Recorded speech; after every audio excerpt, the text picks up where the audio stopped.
Assalamualaikum warahmatullahi wabarakatuh.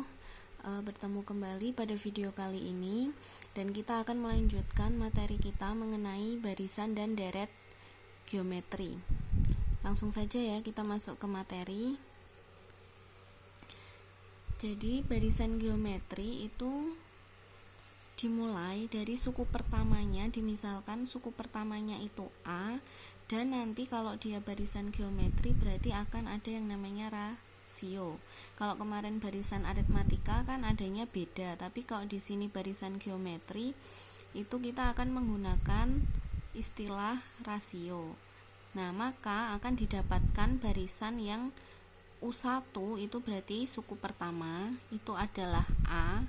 Kemudian U2 itu suku kedua, karena rasionya R, maka dari U1 ke U2 itu dikalikan dengan R atau rasio itu sendiri, berarti suku kedua menjadi A kali R.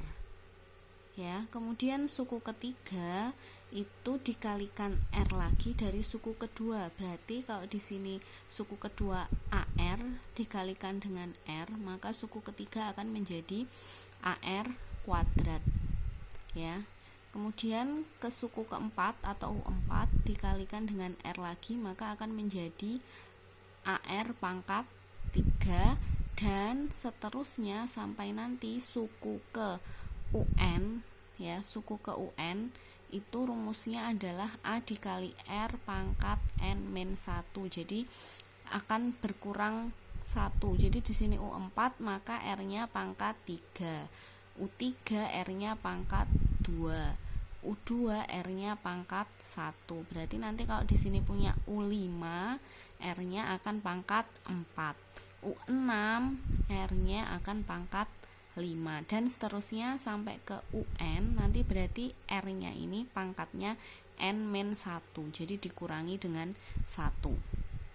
Lah, ini untuk keterangannya ya. Jadi rumusnya nanti yang akan digunakan untuk mencari barisan geometri jika ditanya suku ke N, ya, ini suku ke N dari barisan geometri, itu rumusnya adalah UN sama dengan A dikalikan R pangkat N-1. UN itu apa? UN itu adalah suku ke N. Jadi misalkan suku kedua atau suku ketiga, 4, 5, dan seterusnya. A itu apa? A itu adalah suku pertamanya. R itu rasio, dan N itu adalah banyaknya suku. Bisa dipahami ya? Langsung kita ke contoh soal. Nah, seorang peternak sapi mengalami kerugian karena adanya wabah penyakit antraks. Setiap 15 hari jumlah sapinya berkurang menjadi setengah.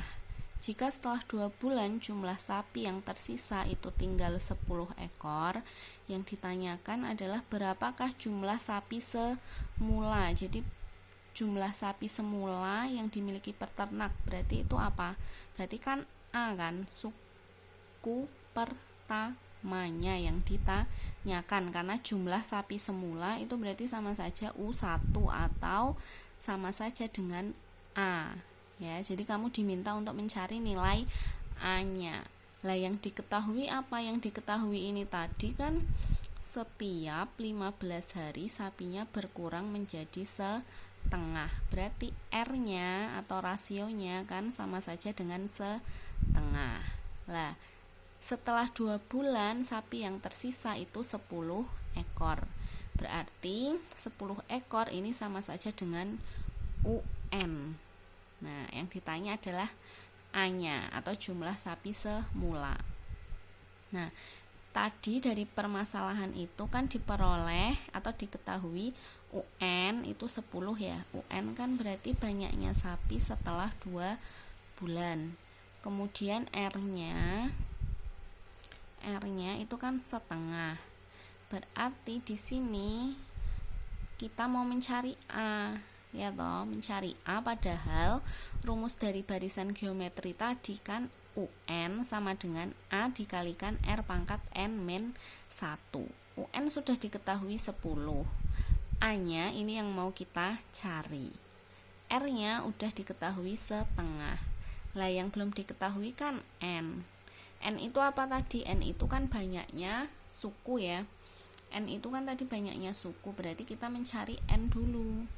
Lah tadi kan diketahui setelah 2 bulan sapinya tersisa 10 ekor. Berarti N-nya di sini 2 bulan dibagi dengan 15 hari. Karena tadi di sini di soal itu setiap 15 hari ya, setiap 15 hari itu jumlah sapinya berkurang menjadi setengah. Berarti N-nya itu 2 bulan dibagi 15 hari. Kan ini bulan, ini hari belum sama, maka 2 bulan kita ubah menjadi hari, menjadi 2 dikali 30 hari. Berarti 60 hari ya, 2 kali 30 dibagi 15 hari. Berarti hasilnya 4. Maka diperoleh N-nya itu 4. Maka kita dapatkan 10 sama dengan A dikali setengah pangkat 4 min 1.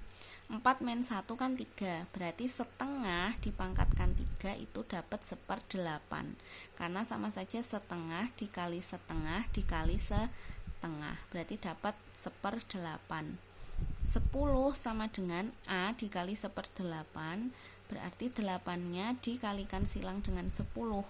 Maka A menjadi 8 dikali 10, A-nya itu sama dengan 80. Karena ini bentuknya soal cerita, maka jangan lupa dibuat kesimpulan. Jadi dapat disimpulkan bahwa jumlah sapi semula itu yang dimiliki oleh peternak berarti sebanyak 80 ekor. Gitu ya, bisa dipahami. Kemudian kita lanjutkan ke deret geometri. Nah, kalau deret geometri itu kan sama saja dengan suku-suku dari barisan geometri itu kita jumlahkan, maka akan diperoleh deret geometri. Berarti simbolnya deret itu kan SN. Kalau simbolnya suku ke N itu UN, tapi kalau simbolnya untuk deret itu SN. Lah, karena ini geometri, maka SN itu sama saja A ditambah AR ditambah AR kuadrat ditambah dan seterusnya sampai AR pangkat N-1 ya. A ini tadi suku ke-1, AR suku kedua, AR kuadrat suku ketiga, dan seterusnya sampai suku ke UN.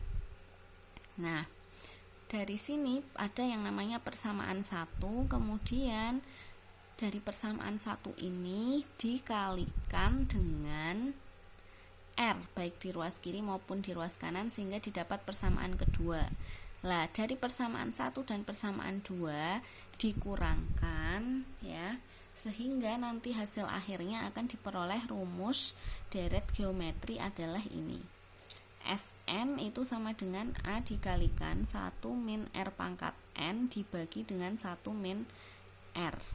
Nah, ini nanti ada 2 jenis rumus yang bisa digunakan. Kamu perhatikan nilai R-nya atau nilai rasionya. Kalau nilai rasionya itu kurang dari 1, maka rumusnya adalah yang ini, yang 1 min R. Tapi kalau rasionya itu lebih dari 1, maka rumusnya dibalik, bukan 1 min R tapi R min 1. Yang atas juga R pangkat N min 1.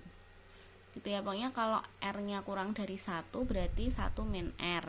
Tapi kalau R-nya lebih dari 1 berarti kita, karena R-nya lebih besar, maka kita pakai R min 1 untuk rumusnya.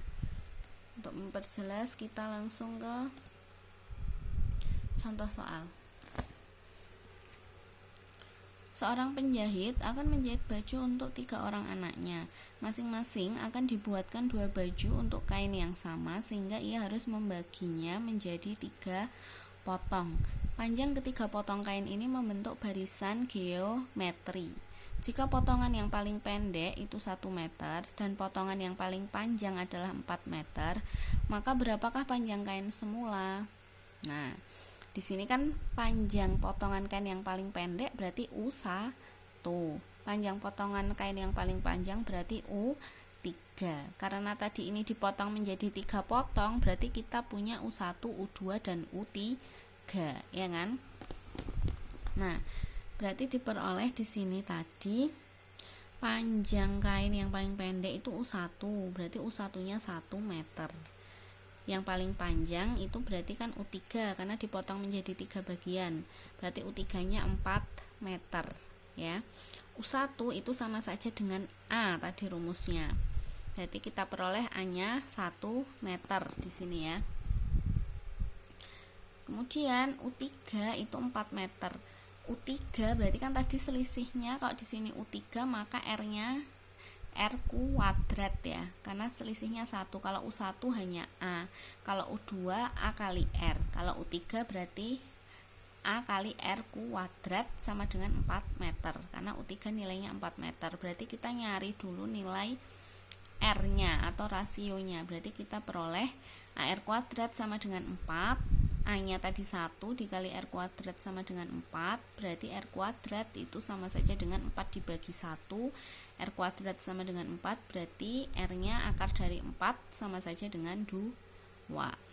Yang ditanya kan panjang kain semula, berarti kalau panjang kain semula berarti sama saja jumlah dari 3 suku pertama pada deret geometri ya, berarti SN rumusnya. Lah, karena ini R-nya 2, berarti kan 2 tadi lebih dari 1 ya. Maka kita gunakan rumusnya pakai yang R-1. Berarti karena R-nya lebih dari 1, berarti kita gunakan rumus yang di bawah ini. Yang R-nya -1, bukan yang 1 min R. Ya, tinggal kita masukkan, kan ini jumlah 3 suku pertama berarti S3. A-nya 1, R-nya tadi udah dapat 2, N-nya berarti 3 ya, karena jumlah 3 suku pertama. Kemudian -1 per 2 -1, berarti 1 dikali 2 pangkat 3 ini 8, 8 dikurangi 1 kan 7, 1 dikali 7, 7 per 2 dikurangi 1 itu sama saja dengan 1, berarti hasilnya 7. Lah, maka kita bisa menyimpulkan bahwa panjang kain semula itu adalah 7 meter. Seperti itu ya. Kemudian untuk mengecek kalian sudah memahami materi atau belum, ini ada 2 latihan soal. Ya, yang pertama, BPS memperoleh data yang menyatakan bahwa jika angka pengangguran diurutkan dari tahun 2002 hingga tahun 2007, maka akan terbentuk suatu barisan geometri. Diperoleh juga informasi bahwa angka pengangguran pada tahun 2004 adalah 2.000 orang dan tahun 2006 adalah 8.000 orang. Maka yang ditanyakan berapakah banyaknya angka pengangguran pada tahun 2007? Nah, berarti ini kan diurutkan dari tahun 2002 hingga 2007, berarti 2002 itu sebagai U1 ya. Kemudian 2003 U2, 2004 U3 dan seterusnya sampai 2007 itu nanti U keberapa, silahkan dihitung. Lah, yang diketahui itu pas tahun 2004 itu jumlahnya 2.000 orang, pas tahun 2006 itu jumlahnya 8.000 orang. Lah, yang ditanya berapakah banyaknya angka pengangguran saat tahun 2007. Kemudian yang nomor 2 ini persis seperti contoh yang deret geometri, hanya saja di sini dipotong benang menjadi 5 bagian. Kalau tadi kan kain dipotong menjadi 3 bagian, kalau di sini menjadi 5 bagian. Berarti nanti sampai U1 sampai U5, berarti yang ditanya panjang benang semula, berarti sama saja kamu mencari S5. Seperti itu ya, ini sudah Bu Mega berikan petunjuknya. Kemudian materi ini untuk yang daring silahkan dicatat di buku catatan matematika. Kemudian latihan soalnya dikerjakan, lalu difoto hasilnya dan diupload di link yang sudah diberikan. Untuk yang luring, materinya juga dicatat di buku catatan. Kemudian latihan soalnya dikerjakan di selembar kertas. Lalu hanya latihan soalnya saja ya yang dikumpulkan di madrasah. Baiklah, untuk pertemuan hari ini Bu Mega cukupkan sampai di sini. Sampai bertemu lagi pada video selanjutnya. Mudah-mudahan apa yang kita pelajari bermanfaat. Wassalamualaikum warahmatullahi wabarakatuh.